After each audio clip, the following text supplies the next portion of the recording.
je pense que li ñu war a def rek mooy doyloo ko bàyyi ko mu jël décision am. d'accord président suba dañoo war a dem assemblée nationale mu war a am plénière boo xam ne ni déjà ñu ngi ci session extraordinaire mais bi ñu koy tijji altine rek coow dafa bëri woon autour de l'article 87 bi nga xam danoo waxoon ne dañ ko nar a modifier l'article 87 de la constitution on ne sait pas exactement qu'est-ce qui s'est passé wax nañ ne retiré nañ ko ñu ngi wax ne benn amendement bu ministre de la justice def la qu'est-ce qui s'est réellement passé ba ñu article 87 boobu ñu retiré ko. Alors ce qui s'est passé c'est simple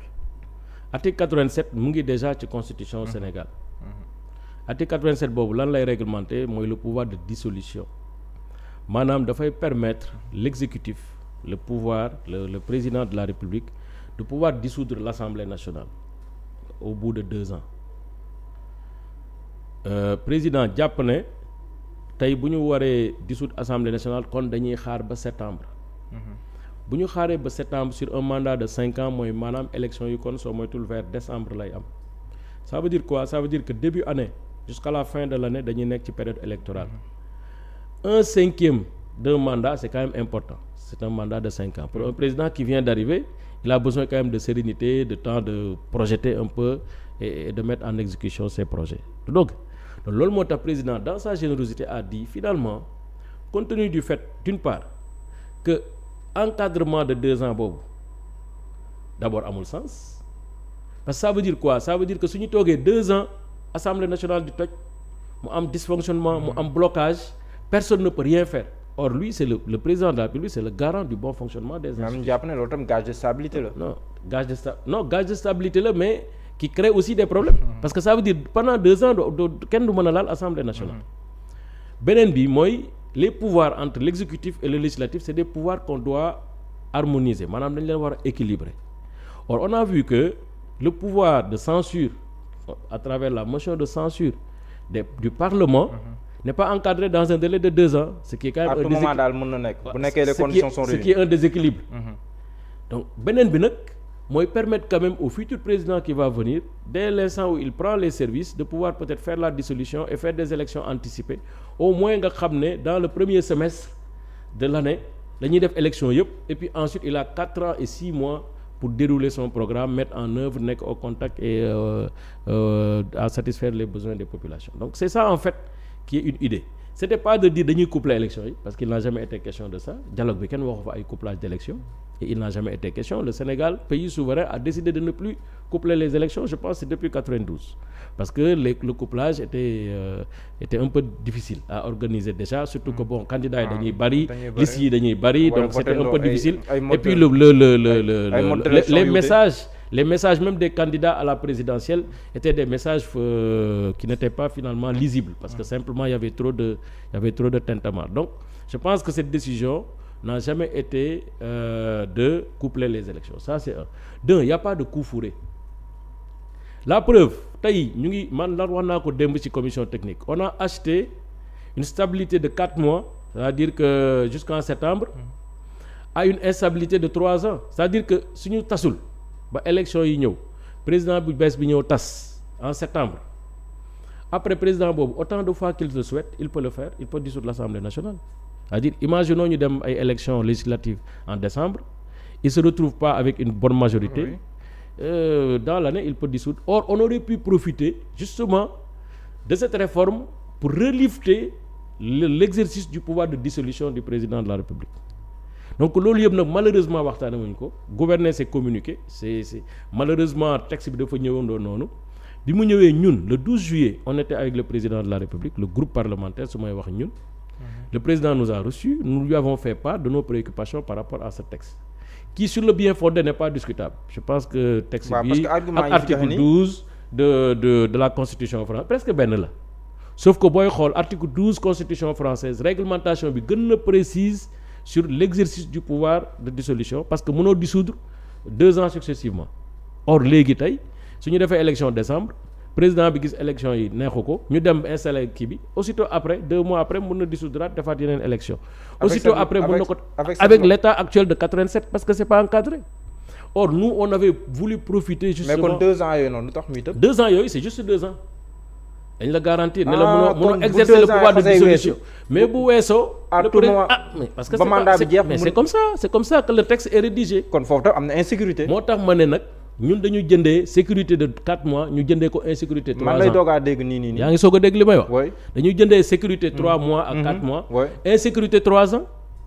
or mënoon nañu profiter ci réforme bi defaraale loolu yëpp donc le bien fondé de la réforme pour man n'est pas discutable et le président était d'accord pour ñu def ay amendements. Le groupe parlementaire def ay amendements pour que le pouvoir parce que ñun du ñu ay députés yoo xam ne dañuy def réglementation pour nous on le fait pour l'avenir ce qu'on veut c'est que quand même que l'Assemblée nationale soit davantage respectée par le pouvoir exécutif. Mais est-ce que nekkul contexte bi moo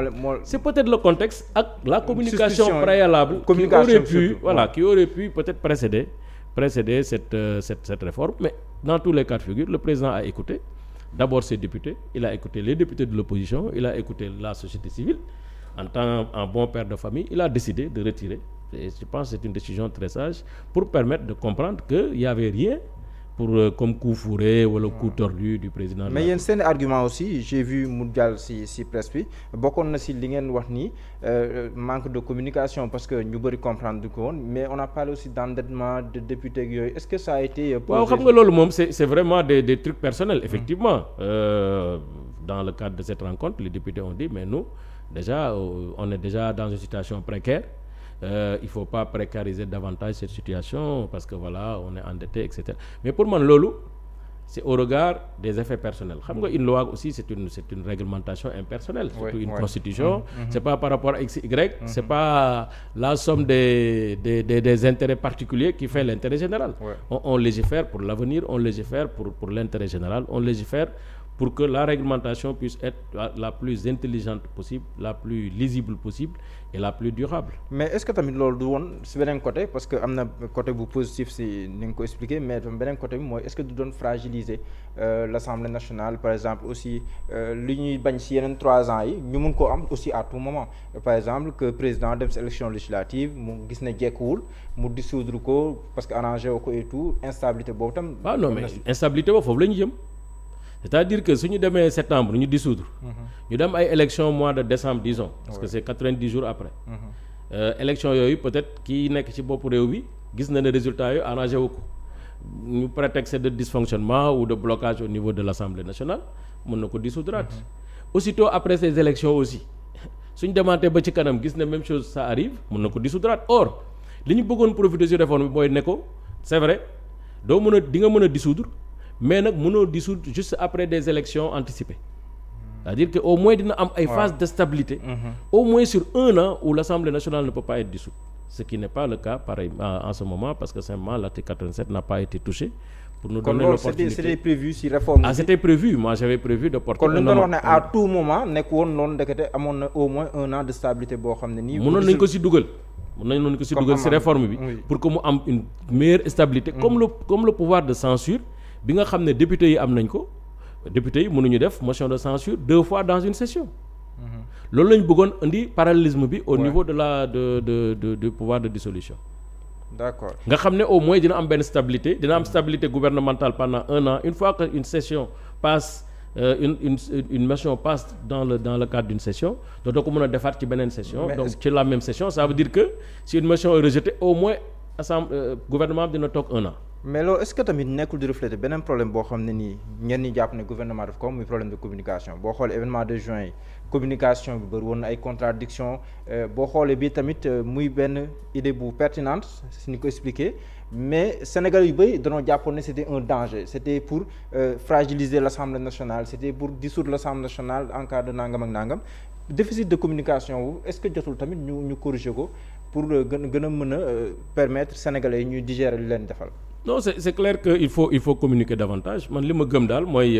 gouverner aussi c'est communiquer c'est-à-dire que à tout temps à tout lieu avant même d'aller à l'Assemblée nationale mu nekk un débat dans un cadre réduit il faut que nit ñi mën a def bon maintenant après xam nga comme dañuy génn ci dialogue national bi pour mettre en œuvre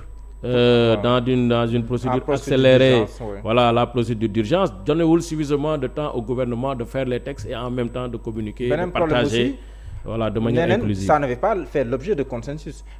Comité de suivi bi moo ko doon topp si li ñu wax mais ba musuñu see dëppoo si dialogue ñeneen si ça fait pas partie des accords politiques. voilà ñu bëri jàpp ne sa fraude au dialogue. Oui non mais quand même dans les recommandations il était question de voir l'article 87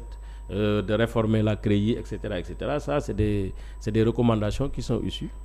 du dialogue national. léegi beneen bi ñu war a suba da ngeen di xoolaat aussi la constitution di ngeen ko modifier incha allah pour xoolaat notamment l'article relatif au parrainage